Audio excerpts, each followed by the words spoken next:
सो hey everyone, welcome back again. मैं doctor Tushar and आज इस वीडियो में बात करेंगे आपके topic physiological changes during the third stage of labour. ठीक है, तो हमारी ये पार्ट थर्ड वीडियो है। इससे पहले हम लोग आपके फर्स्ट स्टेज और सेकंड स्टेज को अच्छे से देख चुके हैं। हमने क्या क्या चेंजेस देखे बॉडी में, हमने वो सब अच्छे से कवर कर लिया है।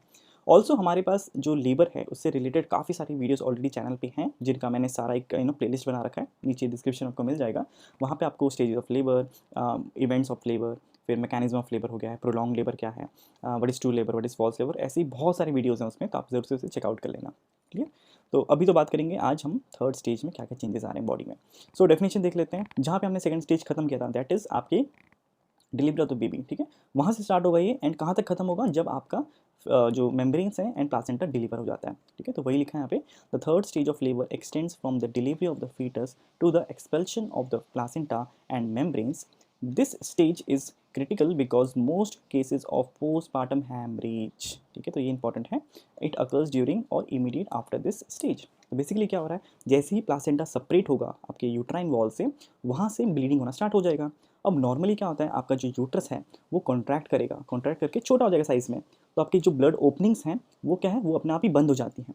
लेकिन अगर वो किसी रीज़न की वजह से आपका जो यूट्रस है वो छोटा नहीं हुआ, वो कॉन्ट्रैक्ट नहीं हुआ, तो आपकी जो ओपनिंग्स हैं ब्लड वेसल्स की, वो खुली की खुली रह जाएंगी और वहाँ से काफ़ी ज़्यादा ब्लीडिंग होना स्टार्ट हो जाएगी। तो इसी को हम क्या बोलते हैं, आपके पोस्टमार्टम हैमरेज बोलते हैं। क्लियर। इस पे भी हमने डेडिकेटेड वीडियो बना चुके हैं, तो आप उसे भी चेकआउट कर लेना। पोस्टमार्टम हैमरेज हो गया या एंटीपार्टम हैमरेज हो गया, ये सब हमने अच्छे से कवर कर दिया है ऑलरेडी। सो अब देख लेते हैं क्या क्या चेंजेस आ रहे हैं हमारी बॉडी में। ठीक है, तो सबसे पहले हम बात करेंगे यूट्राइन चेंजेस के बारे में। सो यूट्राइन चेंजेस में uterus contracts strongly after the delivery of the baby and uterine muscle fibres shorten and retract. ठीक है, वो अपना शॉर्ट हो रहा है, रिट्रैक्ट हो रहा है, ताकि उसका साइज़ छोटा हो जाए। और ऑल्सो बेबी भी चला गया है तो उसको एम्प्टी स्पेस है काफ़ी वहाँ पे कॉन्ट्रैक्ट होने के लिए अच्छे से। So uterus becomes firm, globular and smaller size. ठीक है, कॉमन है। These contractions help in suppression and expulsion of the placenta and controlled bleeding. तो यहाँ पे जैसे जैसे साइज छोटा होगा, आपका सप्रेशन होना स्टार्ट हो जाएगा। ठीक है, सप्रेशन होना कैसे स्टार्ट होगा आपका, फॉर एग्जाम्पल, ठीक है, मैंने इसको पिछली बार एक्चुअली दिखाया था, अभी मेरे पास बैलून है नहीं तो मैंने डेमो करके दिखाया था।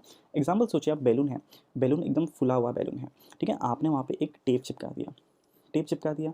अब आप जैसे ही बैलून को फोड़ेंगे या बैलून का हवा निकाल देंगे तो क्या होगा, वो सिकुड़ जाएगा, पूरा छोटा हो जाएगा। एंड जो आपने चिपकाया था, क्या आपने जो टेप चिपकाया था वो अपने आप निकल जाएगा। तो उसी वे में यहाँ पे प्लासेंटा भी निकलना स्टार्ट हो जाता है। बहुत ईजी है, सिंपल एकदम। ठीक है, तो यहाँ पे वही लिखा है सेकंड, आपका प्लासेंटल सेपरेशन। ठीक है, तो इसमें क्या लिखा है कि placenta separates from the uterine wall due to, ठीक है, strong reduction in the uterine size. ठीक है, साइज छोटा हो रहा है यूट्रस का, इसलिए वो अपने आप निकल जा रहा है स्ट्रॉन्ग यूट्राइन कॉन्ट्रैक्शंस की वजह से। And sharing force at the placental site, जहाँ पे प्लासेंटा चिपका था वहाँ पे भी प्रेशर पड़ रहा है। ठीक है, उसका साइज भी रिड्यूस हो रहा है उस जगह का, तो अपने आप ही प्लासेंटा वहाँ से उतरना स्टार्ट हो जाता है। सो यहाँ पे दो मैकेनिज्म हैं जहाँ से जिस वे में आपका प्लासेंटा निकल सकता है। So it could be Schultze mechanism, इसको सुडसे ऐसे ही बोलते हैं शायद से। ठीक है, प्रोनाउंसिएशन थोड़ा रॉन्ग हो सकता है तो प्लीज़ बियर करना उसे। सो इसमें क्या होता है कि सेंट्रल सेपरेशन फर्स्ट होता है। ठीक है, जो आपका जो प्लासेंटा, जो चिपका हुआ प्लासेंटा है, वो सेंटर से सेपरेट हो रहा है, आपको इसमें दिख रहा होगा इमेज में। तो सब सेंटर से सेपरेट होके तब निकल रहा है धीरे धीरे। ठीक है, सो इसमें क्या है कि जो फीटल सरफेस है पहले वो आएगी बाहर को। ठीक है, सो यहाँ पे fetal surface appears. And second आपका है डंकन मैकेनिज्म। ठीक है, सो इसमें क्या होगा कि मार्जिनल सेपरेशन पहले होगा, तो आपको जो प्लासेंटा है वो मार्जिन से पहले निकलेगा एंड तब जाके वो धीरे धीरे सेंटर से डिटैच होगा। तो इस केस में क्या होगा, मार्जिन से पहले निकलेगा। तो ठीक है, तो पहला जो मैं आपको बता देता हूँ वापस से, जो पहला मेथड है ये आपकी यूट्राइन वॉल है। ठीक है, ये यूट्राइन वॉल है एंड इस यूट्राइन वॉल पे आपका जो प्लासेंटा है पहले ऐसे चिपका हुआ है। ठीक है, ये प्लासेंटा है। फर्स्ट मेथड में क्या हो रहा है कि प्लासेंटा बीच से सेपरेट हो रहा है, तो वो बीच से ऐसा होगा सेपरेट।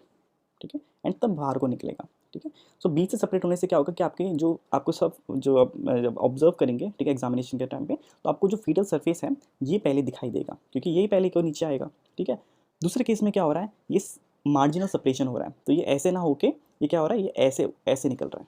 ठीक है, तो ऐसे निकलेगा तो आपको पहले क्या दिखा देगा, अंदर वाला सरफेस दिखाई, दैट इज आपका मेटर्नल रफ सरफेस दिखाई देगा। ठीक है, तो यहाँ पे भी हमने वही लिखा है कि marginal separation first and maternal surface appears. Simple, आपको डायग्राम में भी दिख रहा होगा, आप समझ गए होंगे क्या मैं बोलना चाह रहा हूँ। ठीक है, सो ये हो गया प्लासेंटल सेपरेशन। अब हम बात करेंगे आपके next, formation of the retro placental clot. ठीक है, so blood collects behind the placenta after the separation. अगर फर्स्ट मेथड है तो उसमें आपका ब्लड जमा होता जाता है। ठीक है। So this clots add further placental separation. क्यों? क्योंकि जो हमने फर्स्ट मेथड देखा, जब वो सेपरेट सेंटर से हो रहा है तो सेंटर से सेपरेट होगा तो क्या होगा, इसके यहाँ पे ब्लड भर जाएगा। ब्लड भरने से क्या होगा, इस पर जोर पड़ेगा तो ये और जल्दी सेपरेट होने की कोशिश करेगा। ठीक है। सो यहाँ पे वही लिखा है, it helps in expelling the placenta from the uterus. ठीक है। फोर्थ है आपका descent and expulsion of the placenta.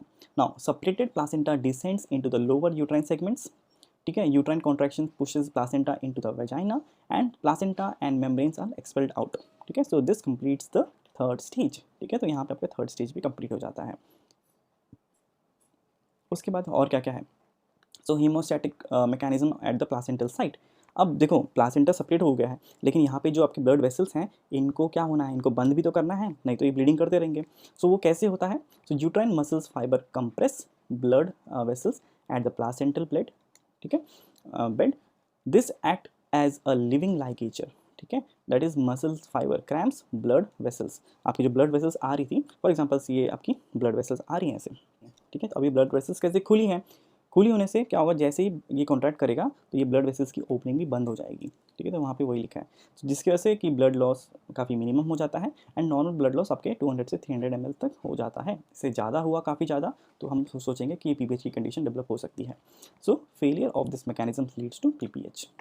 Next है आपका मैटरनल के कार्डियोवास्कुलर में क्या चेंजेस आ रहे हैं। ठीक है, so sudden increase in circulating blood volume, blood from the uteroplacental circulation return to the maternal circulation. ठीक है, क्योंकि प्लासेंटा निकल चुका है तो अब एक्स्ट्रा ब्लड नहीं जाएगा वहाँ पे। And slight rise in the blood pressure and cardiac output हो सकता है।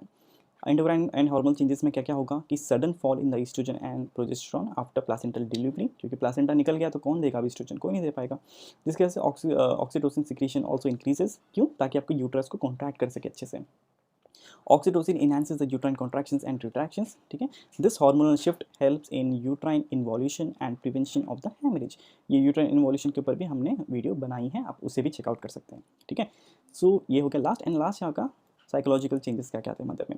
सो immediate relief after delivery of the placenta, feeling of satisfaction and exhaustion and bonding with the newborn begins. Simple खत्म हो गया आपके यहाँ पे stages of labour. Science of placental separation देख लेते हैं। So uterus become firm globular and rise in abdomen, मतलब आपका प्लासेंटा डिटैच हो गया। Lengthening of the umbilical cord, तो जैसे जैसे अगर प्लासेंटा सेपरेट होगा अम्बिलिकल कॉर्ड की लेंथ बढ़ती जाएगी, सिंपल लॉजिकल बात है। एंड सडन गश ऑफ ब्लड मिलेगा, मतलब प्लासेंटा सेपरेट हो चुका है। दीज इंडिकेट मतलब these signs indicate that the placenta has separated and is ready for the expulsion. Clear, बहुत ईजी है। एंड इसी के साथ आपका ये टॉपिक कंप्लीट होता है ऑफ फिजियोलॉजिकल चेंजेस। ठीक है, सो बस इतना ही था इस वीडियो में। अगर कोई भी डाउट हो तो आप नीचे कमेंट सेक्शन में पूछ सकते हैं। बाकी ये नोट्स आपको हमारे टेलीग्राम, व्हाट्सअप एंड नोट्स और डॉट साइट पे मिल जाएंगे, तो आप वहाँ से उसे डाउनलोड कर सकते हैं। कुछ एक्सक्लूसिव हमारे नोट्स भी हैं, तो आप उसे नोट्स वाला डॉट साइट पे चेकआउट कर सकते हैं, बहुत अफोर्डेबल प्राइसेस पे। बाकी अगर आप वीडियो अच्छी लगी, समझ आई, तो यार प्लीज़ वीडियो को लाइक करो, शेयर करो अपने फ्रेंड्स के साथ एंड हाँ, सब्सक्राइब करना मत भूलना। ठीक है, सो मिलते हैं नेक्स्ट वीडियो में। Till then take care, bye bye.